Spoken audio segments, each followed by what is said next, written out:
అయిన తర్వాత ప్రభుత్వానికి ముందు ఎలక్షన్కి ముందు మేనిఫెస్టోలో ఇంకేం పెడితే మీరు హ్యాపీగా ఫీల్ అవుతారు, మీకు ఏం కావాలి అని అడిగారు చంద్రబాబు గారు. అడిగితే సార్ మాకు ఎప్పటి నుంచో ఉంది, తిరుపతికి ఎలా అయితే పట్టు వస్త్రాలు ఇస్తారో బ్రహ్మోత్సవాలకి, కనకదుర్గ అమ్మవారికి ఎలా అయితే పట్టు వస్త్రాలు ఇస్తారో, మాకున్న ఏకైక కులదేవత ఏ కులానికి లేదు అమ్మవారు, ఆత్మార్పణం చేసుకొని విశ్వమాతగా ఆవిర్భవించిన రోజు మాఘశుద్ధ విజయ రోజు. ఆ రోజున ఏ రోజైతే వచ్చిందో ఆ రోజు ప్రభుత్వం నుంచి అధికారికంగా పట్టు వస్త్రాలు అందజేయండి సార్ అని అంటే సార్ ఒప్పుకున్నారు. ఒప్పుకోవడమే కాకుండా రేపు 31వ తారీఖు స్వయాన మన గ్రామానికి ముఖ్యమంత్రి చంద్రబాబు నాయుడు గారే వచ్చి ఇక్కడ పట్టు వస్త్రాలు సమర్పించబోతా ఉన్నారు. ఇక్కడి నుంచి ఒక కొత్త చరిత్ర మొదలవబోతా ఉంది. ఆదివాసులన్నా కన్యక పరమేశ్వర అమ్మవారి దేవత అన్నారు కూడా.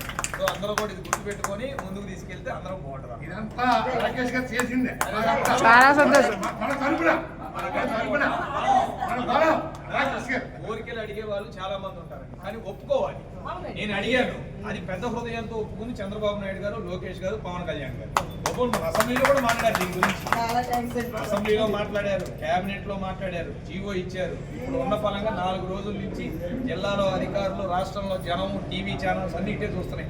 అసలు ఏంటి కన్యకా పరమేశ్వరి దేవి, అసలు వాసవి మాత ఆవిర్భావం అంటే ఏంటి అని తెలుసుకుంటున్నారు. అందుకే మనం కూడా ఏం చేస్తున్నామంటే అండి, ఆ రోజు నుంచి అసలు అమ్మవారి చరిత్రను రకరకాలుగా మనం చెప్తా ఉన్నారు.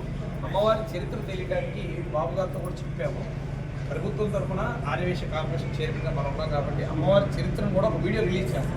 ఒక 10 నిమిషాల సెకండ్స్లో 10 నిమిషాల యానిమేటెడ్ వీడియోను కూడా జనాలకు అర్థమయ్యేలాగా, మన పిల్లలకి చరిత్ర, అమ్మవారి చరిత్ర తెలిసేలాగా కూడా ఒక వీడియోని సింపుల్గా కూడా ఒక వీడియో చేస్తున్నాం. సో అందరూ కూడా మన పిల్లలకి, కుటుంబ సభ్యులకి, నోట్లోళ్ళు గోత్రికలు ఉన్న ఆర్యవేశ కులం యొక్క గొప్పతనం ఏంటి, అమ్మవారు ఏంటి అనేది తెలియజేయండి.